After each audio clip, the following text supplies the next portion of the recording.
પોરબંદરના બંદર રોડ પર બંને સાઈડ બૂટ પાર્ક કરી દેવામાં આવતા વાહન ચાલકો અને સ્થાનિકોને મુશ્કેલી વેઠવી પડી રહી છે, જેને લઈને સ્થાનિક આગેવાનો દ્વારા રજૂઆત કરાઈ છે।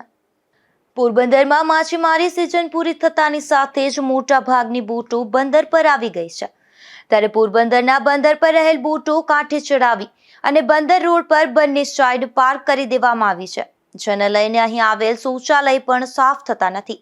તેમજ શૌચાલયના ઉપયોગ માટે પણ સ્થાનિકોને મુશ્કેલી વેઠવી પડે છે, જેને લઈને સામાજિક આગેવાન દ્વારા રજૂઆત કરવામાં આવી છે।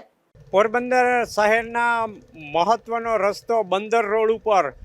જે આ શૌચાલયની બાજુમાં જ બરાબર જે પીલાણું રાખવામાં આવ્યું છે એ ખૂબ જ નડતરરૂપ હોય અને શૌચાલયની સફાઈ સાફસૂફ નથી થતી અને બહેનો અંદર પણ જઈ શકતા નથી, જેથી પીલાણા એસોસિએશન તાત્કાલિક જે પણ આસામીઓનું હોય એને તાત્કાલિક સૂચના આપી અને આ પીલાણું તાત્કાલિક અહીંથી દૂર કરાવે એ અમારી માગણી છે। બંદર રોડની સાઈડમાં બૂટ પાર્ક કરી દેવામાં આવતા વાહન ચાલકોને પણ મુશ્કેલી વેઠવી પડે છે। અશોક થાનકી, ગુજરાત ન્યૂઝ, પોરબંદર।